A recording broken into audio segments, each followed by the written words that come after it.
Queremos mirar el detalle del dato de inflación junto al destacado economista jefe además de Itaú para Latinoamérica, Andrés Pérez. Nos acompaña hoy día en Más que Números. ¿Cómo estás, Andrés? Qué gusto saludarte. Hola Catalina, ¿qué tal? ¿Todo bien? Muchas gracias por la invitación. Oye, muy sorprendida con el dato de IPC. Sí, salió bastante por encima de lo que muchos esperaban. Eh, Salió 0,9% mensual, con lo cual en términos interanuales alcanzó 4,3%. ¿Ya? Entonces, mira, esto es importante pensar que viene después de una gran sorpresa a la baja en el mes previo, ¿cierto? Donde tuvimos una baja de 0,4% mes a mes en el mes de junio. ¿Ya? Sí, sí. Ahora, las tarifas eléctricas y los alimentos. ¿Qué podemos explicar respecto de esas alzas específicamente, Andrés? Mira, recordemos en junio tuvimos una inflación baja, producto principalmente del Cyber Day, ¿cierto? O sea, tuvimos importantes descuentos que se vieron Sí. reflejados en un IPC negativo en dicho mes, ¿ya? Ahora, en el mes de julio vimos una reversión de muchos de esos descuentos, ya incluso bastante por encima de lo que varios habíamos proyectado, y a ello se suma la presión puntual que tuvimos del alza de precio de electricidad de 7,3% mes a mes durante el mes de julio. ¿Ya? Se supone que ese sería el último incremento de precio de electricidad en el IPC para este año. ¿Ya? Ujú. Entonces, bueno, con ello esos fueron los grandes contribuyentes a Sí. una alza de inflación, que por cierto no es una buena noticia. ¿Ya? Con esto el 0,9 y la inflación interanual llega a 4,3%, como mencioné anteriormente, pero ya yo creo que las expectativas de inflación para fines de año, lo más probable es que vayan a verse ligeramente moderadas al alza, ya Ya. revisadas al alza. ¿Ya? Sí, ¿ah? ¿Podría el Banco Central optar por un cambio en su política monetaria después de este dato particularmente, Andrés? Mira, yo creo que el Banco Central ya ha avanzado bastante en su ciclo de reducciones de tasa de política. Recordar que tuvimos la tasa de política en su momento en 11,25.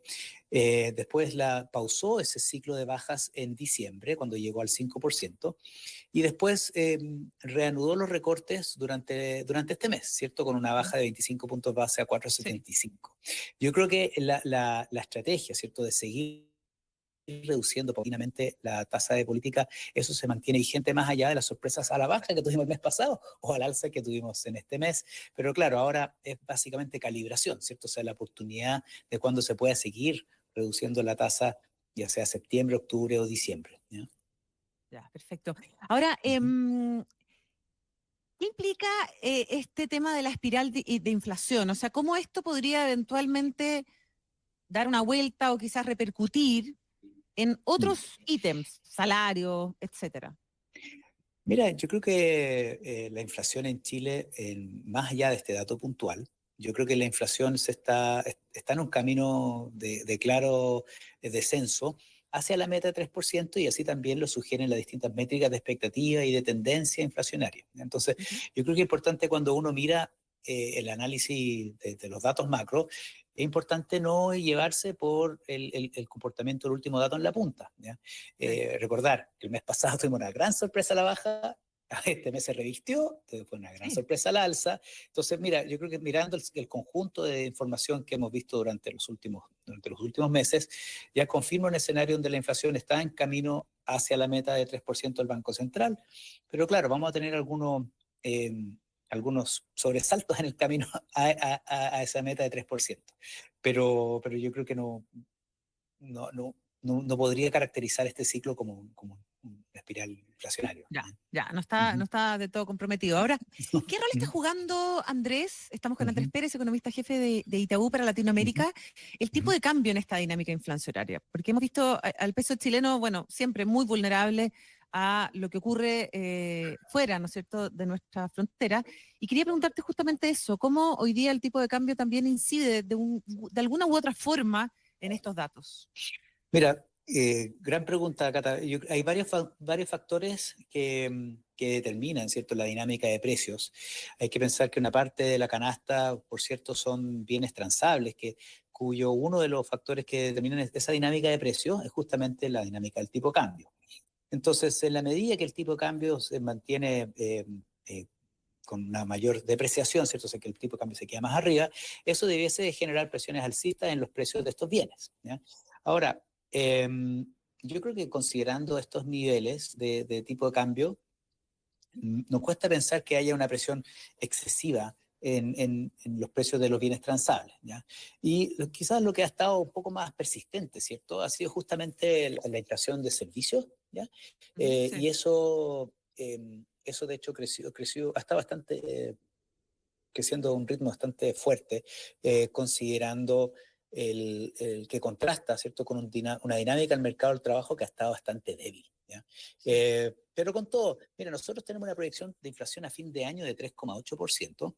Ya, eso está. eh, y yo creo que, mira, tenemos que entrar un poco más en detalle en revisar lo que ocurrió en este mismo dato, pero lo más probable es que esté en torno a 3,8 para fines de año, Ujú, eh, más allá de esta última volatilidad también en el tipo de cambio que hemos observado, sí. ¿ya? Andrés, respecto a la Ujú. inflación subyacente o la inflación sin volátiles, ¿cómo ves tú las presiones y de dónde vienen? ¿Por el lado de la demanda o solo por efecto de costos? Mira, yo creo que esa es una, otra gran pregunta. Mire, nosotros no vemos que haya una demanda que esté presionando de manera relevante a los precios, ¿ya? Ujú, Ahora, es cierto que distintas encuestas, también del Banco Central, sugieren que las empresas estarían sujetas a distintos niveles de presiones por el lado de los costos. Ya puede ser por el lado de los costos o por el lado de márgenes, ¿ya? sí. Entonces, hay que recordar que esto también va de la mano de la discusión de los costos, el importante incremento en costos laborales que hemos visto durante los últimos años.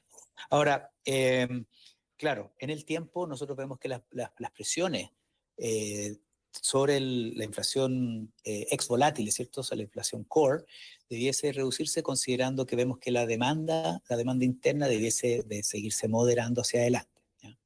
Ujú, sí. Andrés Pérez, te quiero Ujú. hacer una pregunta como educación financiera. Ok. Hoy día tenemos un montón de servicios indexados a la UEF, ¿no es cierto? Lo primero que uno piensa son los Ujú, créditos hipotecarios, ujú, seguros, matrículas ujú. escolares, salud privada, etcétera. ¿Qué puede hacer una persona, por ejemplo, que sabe que de aquí a fin de mes o que ya en el dividendo, por ejemplo, en los primeros días de septiembre, va a tener un reajuste de casi el 1% en su dividendo, ¿no es cierto? Porque eso es lo que va a subir más o menos la UEF? ¿Qué se puede hacer para sortear quizás esa alza? A ver, yo creo que, bueno, hay toda una discusión sobre la utilidad de la UEF o por qué, de dónde viene. ¿Ya? Yo creo que es importante recordar que Chile, de hecho, derivado de su prontuario inflacionario que tuvo durante décadas, ¿ya? Se creó este instrumento justamente para proteger el ahorro de los hogares, ¿ya? O sea, de poder eh, evitar los importantes costos que tiene la erosión de la inflación sobre sus ingresos y sobre su patrimonio, ¿ya? Sí. Entonces, bueno, pensando en los futuros choques de inflación bueno, nosotros pensamos que van a seguirse moderando, ¿ya? Bueno, yo creo que aquí es importante, bueno, por el lado de los activos, mantener una proyección de un portafolio diversificado, ¿cierto? Y por el lado de los pasivos, bueno, eh, pensar que también es probable que la inflación va a seguir bajando. Es probable que tengamos nuevas sorpresas alcistas como las que tuvimos hoy día y incorporar eso en sus decisiones de consumo e inversión. Sí, po. Eso, Ujú. porque de repente algunos se podrían tentar con hacer cambios quizás en sus carteras de inversión y volver a los depósitos a plazo en UF, pero esas tasas ya subieron. ¿Ah? Bueno, sí, mire, ahí en términos de la diversificación, cada uno tiene su preferencia, su horizonte de inversión, pero claro, yo creo que lo importante de alguna manera es estar diversificado, ¿cierto? Sí.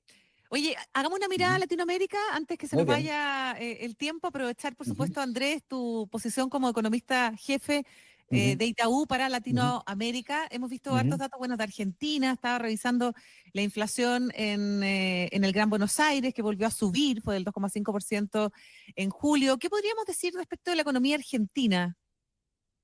A ver, mira, la economía argentina, recordar que está en un proceso de estabilización después de una importante recesión que ocurrió el año pasado, que a su vez obedece a un ajuste tras importantes desequilibrios que se acumularon, ¿ya? Ahora, para este año tenemos una proyección de crecimiento en Argentina en torno a 5%, ¿ya? Después de una contracción relevante el año pasado, ¿ya?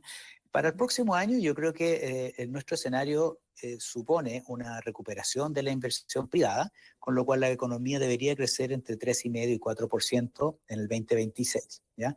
Ahora, es importante también transmitir que el proceso de estabilización y posterior liberalización de dicha economía también no está del todo completo, ¿cierto? O sea, estos son procesos bien graduales que se están realizando y que van a tomar tiempo en avanzar, ¿ya? Entonces, en ese sentido, creemos que es muy probable que si se da un escenario en las elecciones de medio término del 26 de octubre, que sean favorables a una agenda de mayor crecimiento, yo creo que en ese sentido, yo creo que es probable que ese flujo importante de inversión en el sector real se vaya a dar durante el cuarto trimestre de este año, ¿ya? Entonces yo creo que para Argentina debiese de ser la economía que más crece en la región este año, pero después considerando el importante ajuste a la baja que hubo el año anterior, ¿ya? Sí. Y a propósito del crecimiento, ¿qué esperas para Chile, Andrés?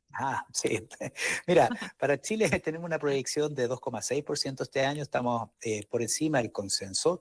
Sí. Eh, de todas maneras, esto es básicamente porque la economía tuvo un desempeño bastante mayor al esperado durante el primer y segundo trimestre de este año, ¿ya? Sí. Esperamos que la economía vaya de más a menos durante el resto del año. Eso también va de la mano de un escenario de inflación que debiese seguir bajando gradualmente a pesar de esta sorpresa que tuvimos esta mañana. Y con ello también esperamos que el Banco Central continúe reduciendo su tasa de política. Puede ser que después de este dato hoy día, puede ser que la baja que teníamos estimada para septiembre no ocurre y más bien se postergue hacia la reunión de octubre, pero de nuevo, en el gran panorama, en Itaú creemos que el Sí. Banco Central va a seguir reduciendo su tasa hacia 4% en el horizonte de proyección los próximos Ya. trimestres. Andrés, Ujú. yo sé que es una pregunta difícil y probablemente difícil de proyectar, pero el cierre o la suspensión de la operación en el Teniente, ¿podría Mm. eventualmente tener un impacto también en estas proyecciones de crecimiento para Chile? Mira, bueno, fue un accidente muy lamentable, por cierto, por el Sin lado duda. humano, ¿cierto? Ujú. Ahora, por el lado económico-financiero, hay varias implicancias, ¿ya? O sea, yo creo que está la implicancia sobre la producción de Codelco, sobre sus ingresos, eh, pero también está la dimensión de los ingresos fiscales, ¿cierto? O sea, Codelco contribuye de manera relevante a las arcas fiscales. Ahora, de acuerdo a las estimaciones de la misma empresa, serían en torno a 9 millones de dólares diarios que se derivan de menores ingresos por el cierre diario de la mina del Teniente. Entonces, yo creo que sí, es un impacto. Debiese ser transitorio, entonces no cambia nuestra visión sobre la evolución de la macro en Chile. Pero claro, ahora si es que esto llega a afectar el horizonte de ejecución de los proyectos estructurales de Codelco, eso sí ya puede tener un efecto pensando en el mediano plazo, ¿cierto? O sea, la producción de cobre y los ingresos que ello genera para Chile, eso sí es importante seguir monitoreando, ¿ya? Sí, muy interesante. Estamos Ujú. con Andrés Pérez, él es economista jefe de Itaú para Latinoamérica. Y una última pregunta respecto de los mercados Ujú. financieros a propósito de este dato del UF, que es uno de los Mm. principales temas del día y sin duda una noticia que vamos a estar siguiendo a lo largo de las próximas horas. Un IPC del 0,9% durante el mes de julio publicado hoy día. ¿Qué impacto puede tener esto en los precios de bonos en pesos? Bueno, el UF hay que hacer la proyección, por supuesto, pero ya sabemos que Mm. va a subir. ¿Cómo, qué impacto, qué lectura podría dar el mercado y en algunos Ah, activos particularmente? Mira, yo creo que pensando en las tasas, yo creo que en el corto plazo es muy probable que se reevalúen las expectativas de recorte de tasa de política monetaria por parte del Banco Central, que tenían algunos entre septiembre y octubre. Lo más probable es que eso se vaya atrasando más bien hacia octubre o incluso diciembre, ¿ya? Y por el lado de la UEF, bueno, yo creo que debería de reafirmar la demanda de aquellos instrumentos, considerando el hecho, bueno, para algunos nos recordó que, bueno, la inflación, la última milla en la batalla inflacionaria siempre es la más difícil, ¿ya? Entonces, y estamos Sí. justamente en ese proceso, ¿ya? En esa parte Ah, del ciclo. mira. Ujú. ¿Y eso está como descrito, me imagino? Bueno, es básicamente un lema entre bancos centrales, entre banqueros centrales. ¿Ya? Sí. Sí, así que estamos justamente en esa parte del proceso. Muy bien, muy interesante. Andrés, Ujú. muchas gracias por haber estado hoy día con nosotros en Más que Números. Que tengas un gran fin de semana. Muchas gracias, Cata. Un gusto. Saludos. Chao.